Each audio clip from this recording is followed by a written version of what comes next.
Student, this is your grammar video of class 8। ठीक है, तो क्लास 8 का ये इंग्लिश ग्रामर का है फर्स्ट चैप्टर का। फर्स्ट चैप्टर क्या है आपका ग्रामर में? सेंटेंस है।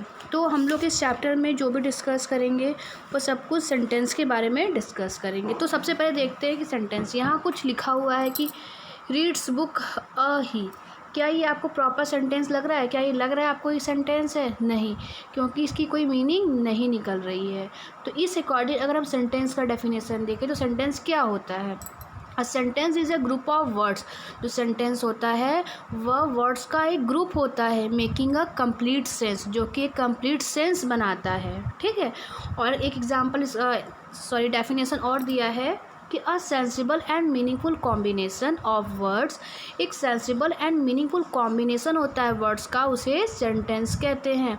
तो यहाँ पे आपने देखा है एक सेंटेंस कि रीड्स बुक अ ही। ये ऐसे लग रहा है जैसे कि मतलब एक वर्ड्स को कैसे भी बस लिख दिया गया है, लेकिन जब हम इस वर्ड्स को पढ़ते हैं, सेंटेंस को पढ़ते हैं कि ही रीड्स अ बुक, तो हमें एक प्रॉपर मीनिंग समझ में आती है कि वह एक किताब पढ़ता है।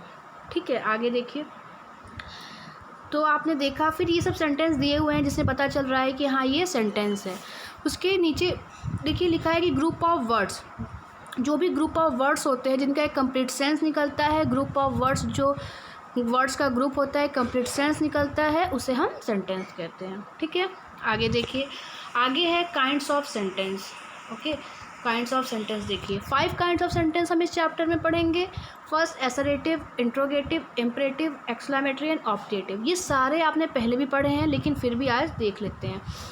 एसरेटिव का मतलब होता है सिंपल सेंटेंस, जैसे कि वह घर जाता है, वह सोता है, वह नहाता है, वह खाता है, ठीक है, वह पढ़ता है, वह लिखता है। ये सब सिंपल सेंटेंस ही एसरेटिव सेंटेंस होते हैं। ठीक है, फिर ये है affirmative sentence and negative sentence. तो इस एसरेटिव सेंटेंस को भी 2 टाइप्स में डिवाइड किया गया है। पहला affirmative and then negative. Affirmative को आप पॉजिटिव सेंटेंस भी कह सकते हैं, और निगेटिव तो आप समझते ही हैं निगेटिव। तो अफर्मेटिव सेंटेंस ऐसे सेंटेंस होते हैं जिसमें पॉजिटिव चीज़ें होती हैं, मतलब कोई भी चीज़ें, कोई फीलिंग या जो भी चीज़ें होती हैं पॉजिटिव होती है। मीन्स इसमें निगेटिव नॉट वर्ड नहीं होता। जैसे कि Sultan reads a book, mother cooks food, Jai Singh does his work. तो इसमें नॉट आपने कभी नकारात्मक वर्ड या शब्द कुछ भी देखा? नहीं। तो ये है पॉजिटिव अफर्मेटिव। नेक्स्ट है निगेटिव। निगेटिव मतलब होता है नकारात्मक शब्द, वाक्य। तो ऐसे सेंटेंस जिसमें नेगेटिव वर्ड लगा होता है, जिसमें नकारात्मक शब्द होते हैं, उसे नेगेटिव बोलते हैं। जैसे कि इसमें इसकी पहचान आप करेंगे कि इसमें नॉट या नो लगा होता है। तो देखिए यहाँ सभी सेंटेंस में नॉट लगा है ना। I do not play a match, Harish does not solve the sum, Sita does not cook food. तो हम कैसे पहचान करेंगे कि इसमें नो या नॉट लगा रहेगा? जैसे लिखा ना कंटेंस नो या नॉट, यहाँ नो या नॉट लगा रहेगा। आगे देखिए, सेकंड है यहाँ पे इंट्रोगेटिव सेंटेंस। ठीक है, तो इंट्रोगेटिव सेंटेंस क्या होता है? ऐसे सेंटेंस जिसमें क्वेश्चन वर्ड होता है, या जिसमें क्वेश्चन पूछा जाता है, जिसमें किसी क्वेश्चन को पूछा जाता है। और मतलब एक ऐसा सेंसिबल और मीनिंगफुल ग्रुप ऑफ वर्ड्स होता है जो कि सेंसिबल होता है, मीनिंगफुल होता है, जिसका कुछ अर्थ निकलता है, लेकिन हम उसमें क्वेश्चन पूछते हैं। ठीक है, तो ऐसे को क्या बोलते हैं? इंट्रोगेटिव सेंटेंस बोलते हैं। अब इंट्रोगेटिव को भी 2 पार्ट्स में डिवाइड किया गया है, सिंपल इंट्रोगेटिव और डबल इंट्रोगेटिव। आपने इसके बारे में टेंस में भी पढ़ा होगा, लेकिन मैं फिर भी आपको यहाँ बता देती हूँ। तो सिंपल इंट्रोगेटिव जो सेंटेंस होता है वह हेल्पिंग वर्ब के साथ स्टार्ट होता है, जैसे कि is, am, are, was, were, do, did, has, have. तो जब भी सिंपल इंट्रोगेटिव की बात होगी तो सिंपल इंट्रोगेटिव में जो सेंटेंस होता है वह helping verb is, am, are, was, were, etcetera etcetera से स्टार्ट होता है। और इनकी एक और पहचान होती है कि ये सेंटेंस कंप्लीट होने के बाद इनके लास्ट में क्वेश्चन मार्क लगता है, जैसे कि are you playing match, do you not go to see him. आप देख रहे हैं कि ये do, has, is, he, will सब क्या है? हेल्पिंग वर्ब है, और सबकी पहचान देखिए क्वेश्चन मार्क लगा है। सेकेंड है डबल इंट्रोगेटिव सेंटेंस। तो डबल इंट्रोगेटिव सेंटेंस में क्या होता है कि when a question with a question word. यहाँ पे अगर हम ये लिख दें कि व्हेन अ सेंटेंस, ऐसे भी समझ सकते हैं कि जब कोई एक सेंटेंस जो होता है, बिगिन मतलब होता है शुरू होना, शुरू होता है किसी क्वेश्चन वर्ड से। क्वेश्चन वर्ड कौन कौन से होते हैं? What, where, when, why, who, whose, how, ये सब क्वेश्चन वर्ड होते हैं। तो जब कोई भी सेंटेंस इससे शुरू होता है तो वो डबल इंट्रोगेटिव सेंटेंस होता है, ठीक है। जैसे कि आप एग्जांपल देखिए, when you will come to see me, तुम मुझे देखने कब आओगे। व्हाट आर यू डूइंग, देखिए इसमें भी यही पहचान होती है कि क्वेश्चन मार्क लगा होता है। यहाँ देखिए, why are you late for school home, तो ये क्वेश्चन वर्ड हैं। समझ में आ गया होगा आपको। आगे देखते हैं। थर्ड है यहाँ पे इम्परेटिव सेंटेंस। ओके, तो इम्परेटिव सेंटेंस क्या होते हैं? A sentence which contains a command, desire और रिक्वेस्ट। ऐसा सेंटेंस जिसमें कोई चीज़ का ऑर्डर दिया जाता है या रिक्वेस्ट किया जाता है या विश किया जाता है ना, तो उसको इम्परेटिव सेंटेंस कहते हैं। जैसे कि गो देयर, ये कमांड दिया, ऑर्डर दिया, ठीक है। और रिक्वेस्ट देखिए, please give me a glass of water, request ही करेगा। और डिज़ायर क्या, Rohit post this letter, command है। और डिज़ायर मतलब देखिए, do not let them quarrel, उन्हें आपस में झगड़ा मत करने दो। तो कमांड मतलब जैसे कि हो गया ऑर्डर, गो देयर, ठीक है। रोहित पोस्ट दिस लेटर, तो ये ऑर्डर दे रहा है। डिज़ायर मतलब इच्छा समझ सकते हैं, या मतलब अपनी बातों को रखना, जैसे कि do not let them quarrel, उन्हें आपस में झगड़ा मत करने दो। रिक्वेस्ट में आप लोग सब पता है ना कि जब हम किसी से प्लीज़ करके कोई बात करते हैं तो उसको बोलते हैं ना कि रिक्वेस्ट को कर रहे हैं, please give me a glass of water. आप अपने भाई से, सिस्टर से, ब्रदर से या मदर से मांगते होंगे ना कि मुझे एक गिलास पानी दे दो, तो ये रिक्वेस्ट हो गया, ठीक है। इम्परेटिव मतलब रिक्वेस्टिंग वर्ड होते हैं। उसके बाद देखते हैं, फिफ्थ है यहाँ पे ऑप्टेटिव, ठीक है। तो फिफ्थ यहाँ पे क्या है आपका, ऑप्टेटिव है। तो ऑप्टेटिव सेंटेंस, ये देखिए ऑप्टेटिव सेंटेंस क्या होते हैं। ऑप्टेटिव सेंटेंस, अ सेंटेंस एक्सप्रेसिंग विश और प्रेयर। ऐसा सेंटेंस जिसमें विश या प्रेयर होता है उसे ऑप्टेटिव सेंटेंस कहते हैं, ठीक है। और इसकी पहचान कैसे करेंगे कि इसकी जो पहचान होती है वो इसके लास्ट में क्या होता है, एक्सक्लेमेटरी साइन होता है। ये देख रहे हैं, it is followed by a marks of exclamation, exclamation का मार्क होता है। जैसे कि wish you best of luck, जब किसी का बर्थडे होता है आप उसको विश करते हैं, है ना, तो वो आपका ऑप्टेटिव सेंटेंस हो गया। जब कोई मतलब अच्छा एग्ज़ाम में करता है या अच्छे नंबरों से पास होता है तो भी आप उसको विश करते हैं, तो इसी को बोलते हैं कि ऑप्टेटिव सेंटेंस, ठीक है। और जैसे आप कैसे कहते हैं, मे गॉड ब्लेस यू, भगवान तुम्हारी रक्षा करे, तो इस तरह से किसी के लिए अगर विश करते हैं, प्रेयर करते हैं, विश करना मतलब किसी का बर्थडे हो, कोई ओकेज़न हो, कोई फेस्टिवल हो, आप किसी को विश करते हैं तो वो होता है। एग्ज़ाम के लिए जो विश करते हैं, बर्थडे के लिए करते हैं। और यहाँ पे देखिए, जैसे किसी को देखिए है ना कि may you have prosper, Diwali के विश कर रहे हैं, आप किसी को प्रेयर कर रहे हैं कि भगवान तुम्हारी रक्षा करे, तो ये सब होता है ऑप्टेटिव सेंटेंस। बेटा यहाँ पे फिफ्थ नंबर था, एक यहाँ पे छूट गया है एक्सक्लेमेटरी, तो मैं यहाँ पे आपको लिख के बता देती हूँ, कोई बात नहीं, यहाँ पे नहीं दिया हुआ है, मैं देख लेती हूँ। एक्सक्लेमेटरी आपने इसके बारे में पढ़ा होगा, इसके बारे में आपको समझा देती हूँ। देखिए, a sentence expressing some sudden feeling, एक ऐसा सेंटेंस जिसको पढ़ने के बाद, जिसको देखने के बाद आपको ये लगे कि किसी चीज़ की अचानक फीलिंग आ रही है। जैसे कि वह अचानक फीलिंग किस चीज़ की हो सकती है, सरप्राइज़ होने की। जैसे आपको अचानक पता चले कि किसी की डेथ हो गई है, या आपको अचानक किसी को पता चले कि कोई मतलब अचानक आपको कोई बेस्ट फ्रेंड आपके घर आ रहा है आपसे मिलने, तो आप सरप्राइज़ होते हैं, ठीक है। तो सडन फीलिंग गुस्से का भी हो सकता है, जैसे अचानक आपको किसी बात को सुन के बहुत गुस्सा आ जाए।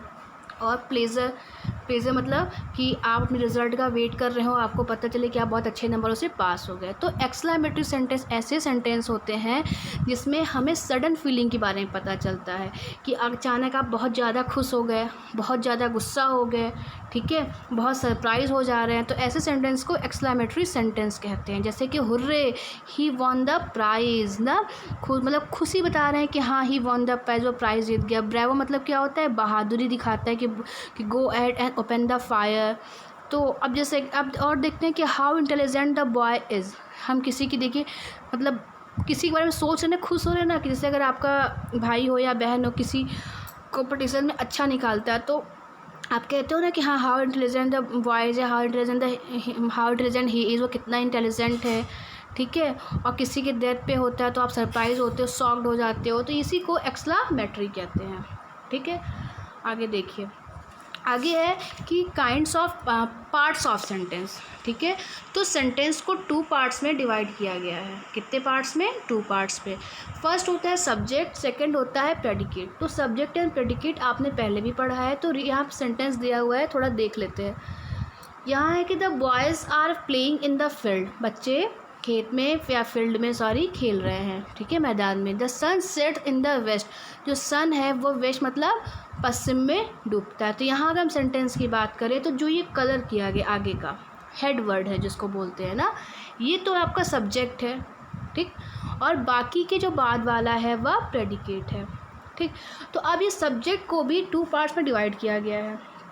यहाँ पे देखिए लिखा होगा कि subject can be divide into the following part. देखिए और अधिक पार्ट में डिवाइड किया जा सकता है। तो क्या क्या है यहाँ पे, 2 से अधिक पार्ट है। तो हेड वर्ड क्या होता है, तो जो मेन वर्ड होता है किसी भी सेंटेंस का, जो सब्जेक्ट होता है उसी को हेड वर्ड कहते हैं। जैसे कि Vipin has gone to school, तो इसमें अगर हम बात करें तो जो विपिन है वो हमारा सब्जेक्ट है, लेकिन हम इसको हेड वर्ड भी कहेंगे। सेकंड में सी वॉन द प्राइज, सी हमारा सब्जेक्ट भी है और हेड वर्ड भी है। कोई तीसरा सेंटेंस लेते हैं कि ही प्लेज द मैच, है ना, तो हम ही को क्या मानेंगे, सब्जेक्ट मानेंगे, हेड वर्ड मानेंगे, और प्लेस द मैच को क्या करेंगे, प्रेडिकेट मानेंगे, ठीक है। तो आगे का जो आपका ये ही रहेगा ये हेड वर्ड हो जाएगा। अभी प्रेडिकेट के बारे में आगे हम लोग पढ़ेंगे। तो यहाँ पे डिटरमाइनर क्या होता है, the word use with the main word और द हेड वर्ड, ऐसा वर्ड जो यूज़ होता है किसके साथ, मेन वर्ड के साथ या हेड वर्ड के साथ, उसको बोलते हैं ये उसी को डिटरमाइनर कहते हैं, ठीक है। तो it can be an adjective, ठीक है, या a an the these those them that, मतलब कुछ भी हो सकता है जो मेन वर्ड के साथ लगा होता है, ठीक। तो अगर किसी भी सेंटेंस में आपसे पूछता है कि इसमें डिटरमाइनर क्या है, तो ध्यान रखिएगा कि जो दिस दैट दोज दीज ऐसा लगा होता है ये डिटरमाइनर होता है। जैसे कि that boy is my brother, this book is very intelligent, तो ये क्या है, डिटरमाइनर होता है, ठीक है। तो आप देखिए यहाँ पे बताया है कि दिस दैट दीज जो यहाँ पे यूज़ हुआ है वह डिटरमाइनर है। फोर्थ है एडजेक्टिव। तो एंड एडजेक्टिव, जो एडजेक्टिव होता है वो क्या होता है, वो मॉडिफाई करता है या मतलब क्वालिटी बताता है नाउन या प्रोनाउन की, जैसे कि बड़ा, छोटा, नया, पुराना, ऊंचा, नीचा, तो जो ये सब चीज़ें होती हैं वे होती है एडजेक्टिव।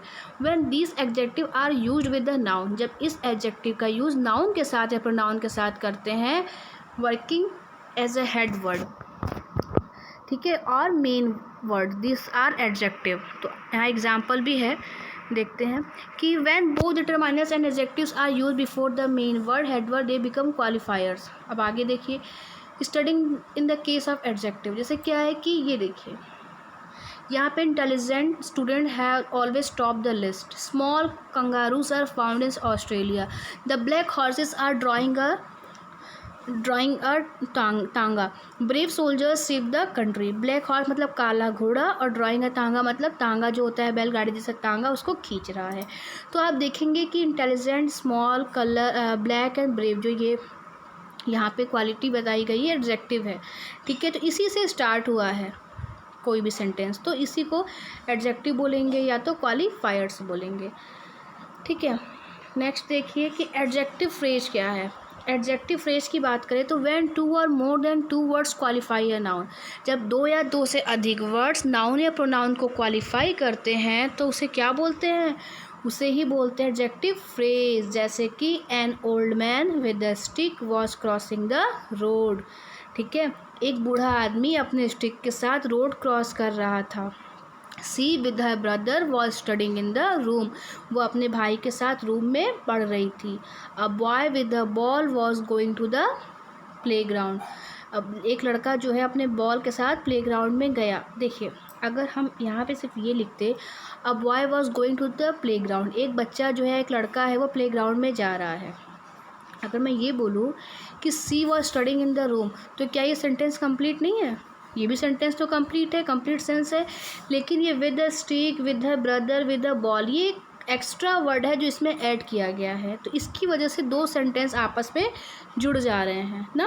और इनको लेके मतलब 3 तरह, हम 3 कह सकते हैं ये, लेकिन यहाँ 2 ही वर्ड है, 2 से अधिक है जो 2 सेंटेंस को आपस में जोड़ रहे हैं। लेकिन अगर इनको हटा दिया जाए तो भी एक सेंसिबल सेंटेंस या मीनिंगफुल सेंटेंस ही बनेगा, ठीक है। आगे देखिए, अब हम प्रेडिकेट्स के बारे में पढ़ेंगे। प्रेडिकेट के बारे में आपने पहले भी पढ़ा था। यहाँ पे लिखा है कि when something is said that about the subject, जब सब्जेक्ट के बारे में कुछ भी कहा जाता है या सब्जेक्ट के बारे में जो कुछ भी कहा जाता है वह प्रेडिकेट होता है, ठीक है। आगे देखते हैं प्रेडिकेट को यहाँ पे और अच्छे से। तो अब यहाँ पे कुछ एग्जाम्पल्स देखते हैं। ही बिट्स हिम, ही सब्जेक्ट हो गया, बिट्स हिम प्रेडिकेट हो गया। दे क्वेरल विद ईच अदर, है ना। तो यहाँ पे क्या हो गया, दे क्वेरल आपका सब्जेक्ट हो जाएगा, हाँ, और विद ईच अदर आपका प्रेडिकेट हो जाएगा। He is plucking the flower, तो ही सब्जेक्ट है, बाकी इससे फ्लावर आपका प्रेडिकेट हो जाएगा। तो आइए नीचे कुछ चार्ट बने हुए हैं, इससे भी और हम अच्छे समझते हैं। जैसे बर्ड्स फ्लाई, तो bird subject, fly predicate. Walking is good for health, तो ये वॉकिंग आपका सब्जेक्ट हो गया। A farmer goes to his field, a farmer subject है, बाकी goes to his field predicate है। बॉयज़ क्या है आपका सब्जेक्ट है, प्ले फुटबॉल प्रेडिकेट है, ठीक। तो ऐसे ही यहाँ पे इसमें कुछ भी नया नहीं है, जो आपको नहीं आता है ये सब आपने पहले भी सब पढ़ा हुआ है, ठीक है। तो प्रेडिकेट्स को भी हम कुछ अलग अलग, कुछ मतलब नीचे जो पार्ट्स दिए हुए हैं उसको भी हम अलग अलग पार्ट्स में डिवाइड कर सकते हैं। तो आइए देखते हैं। फर्स्ट है verb. The word showing the work done by subject, work कार्य जो मतलब सब्जेक्ट द्वारा जो दिखाया जाता है कि काम पूरा हो गया, उसे वर्ब कहते हैं। जैसे कि सब्जेक्ट देखिए, यहाँ देखिए फर्स्ट है they are waiting for me, तो सब्जेक्ट क्या है, दे आर वेटिंग, मतलब ये काम हो रहा है इंतज़ार करने का, है ना, ये वर्ब हो गया। Raveena was dancing on the stage, Raveena है एक लड़की जो कि सब्जेक्ट है, लेकिन वो कौन सा काम कर रही है, डांसिंग का काम कर रही है। मतलब जब सब्जेक्ट के साथ यहाँ देखिए वर्ब लगा हुआ है, तो ये डांसिंग, फ्लाइंग, वेटिंग, वॉक्स, ये सब क्या है, वर्ब है आपका।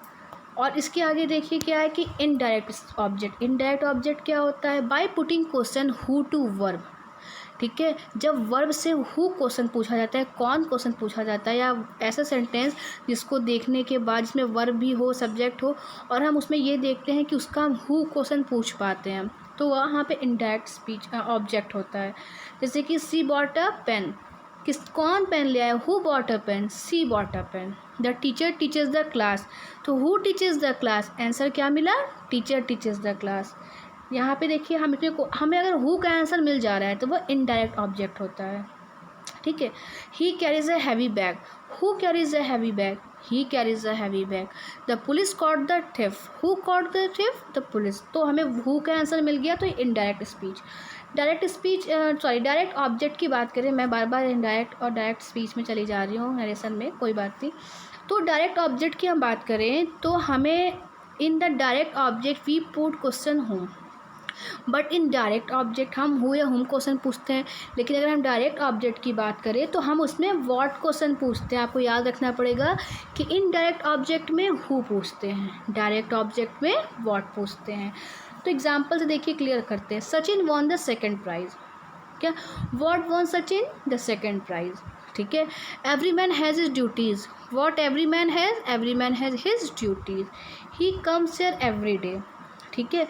तो मतलब हमें जब क्या का आंसर मिलता है तो वो डायरेक्ट स्पीच होता है, और जब कौन का आंसर मिलता है, हु का, तो वो इनडायरेक्ट स्पीच होता है, ठीक। आगे देखिए,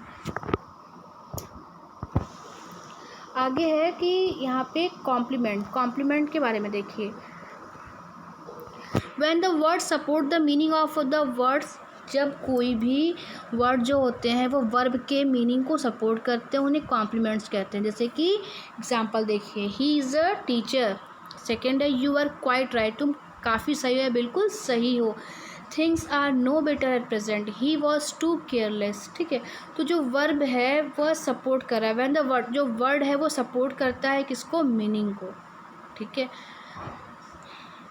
आगे देखिए, आगे है कि इन्फिनेटिव और जीरंड, इसके बारे में भी देख लेते हैं। When we use to before the first form of the verb, जब हम वर्ब की फर्स्ट फॉर्म यूज़ करते हैं, इट बिकम्स अ इन्फिनेटिव, तो ये क्या बन जाता है, इन्फिनेटिव बन जाता है। जैसे कि to go, to come, to play, to send, ठीक है।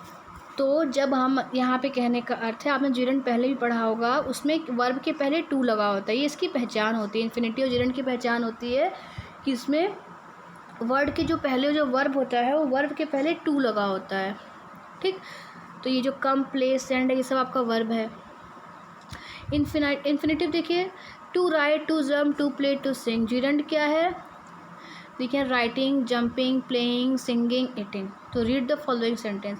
बर्ड्स लव टू सिंग, तो टू सिंग हो गया, इन्फिनेटिव हो गया। He is fond of holding money, ING लग गया वर्ब में, जीरंड हो गया। He refuse to obey the orders, to obey है तो ये इन्फिनेटिव हो गया, और बीइंग आईएनजी लग गया तो जीरंड हो गया। देखिए इसकी पहचान आराम से लिखी हुई, याद रखिएगा। अब देखिए आप इसको कैसे याद करेंगे मैं आपको भी बता देती हूँ। जीरंड में जी लगा है तो इसमें भी हर वर्ड में जी लगा होगा, मतलब आईएनजी लगा होगा। जीरंड में जी तो हर वर्ड में आईएनजी। ठीक है, इजी है ना। इन्फिनेटिव याद रखिएगा कि सब में टू लगता है। ओके, यहाँ पे देखिए एक टेबल दिया हुआ है, इसको भी देखते हैं। द प्रिंसिपल सब्जेक्ट है, वर्ब क्या है, गेव। इनडायरेक्ट ऑब्जेक्ट किसको बोल रहा है, दीपक, क्योंकि दीपक से अगर हम पूछे तो हु का आंसर निकल रहा है। मैंने बताया था ना कि इनडायरेक्ट में हु निकलता है, और डायरेक्ट ऑब्जेक्ट का मतलब क्या होता है, अ प्राइज़, जब क्या का आंसर निकलता है। जैसे कि अगर एक सेंटेंस है, the principal gave Deepak a prize, ये सब्जेक्ट हो गया, बाकी ये पूरा प्रेडिकेट हो गया। लेकिन प्रेडिकेट की हम बात करें तो गेव आपका देना का वर्ब में आ गया, और इनडायरेक्ट ऑब्जेक्ट मतलब हु का आंसर मिलना चाहिए। किसको दिया, कौन, दीपक को। हूँ किसको, कौन किसको दे रहा है, दीपक को दिया है ना। क्या दिया है, वॉट का आंसर निकला, वॉट निकल रहा है तो प्राइज़ हो गया। ठीक, ऐसे ही ये देखिए है ही सोड, ही मतलब वह सब्जेक्ट, वर्ब हो गया सोड, वर्ब हो गया इनडायरेक्ट फिर मोहिनी। तो मैंने बताया था हु या होम का आंसर मिलता है। किसको दिया, किसको दिखाया, मोहिनी को दिखाया। क्या दिखाया, एक पिक्चर दिखाया। तो इनडायरेक्ट में आपको हु और डायरेक्ट में वॉट होता है। ठीक है, आगे देखिए। आगे और यहाँ पे हम देखेंगे टाइप्स ऑफ सेंटेंस के बारे में। ठीक है, तो टाइप्स ऑफ सेंटेंस देखिए यहाँ पे क्या है। While talking about the sentence, जब हम सेंटेंस के बारे में बात करते हैं तो parts of sentence, type of sentence, kinds of sentence. ठीक है, हम तीनों बारे में बात करते हैं। ठीक है, तो हमने काइंड ऑफ सेंटेंस और पार्ट्स ऑफ सेंटेंस देख लिया है। अब हम लोग टाइप्स ऑफ सेंटेंस देखेंगे। तो there are 3 types of sentence. कौन कौन से होते हैं, simple, complex and compound sentence होते हैं। ओके, आइए आगे देखते हैं, या ऐसा करें कि इसके आगे का हम लोग नेक्स्ट वीडियो में डिस्कस करते हैं। ठीक है, तो इसके पार्ट जो नेक्स्ट है वो आगे का रेस्ट जो है वो हम नेक्स्ट वीडियो में डिस्कस करेंगे। ठीक, ओके, बाय बाय।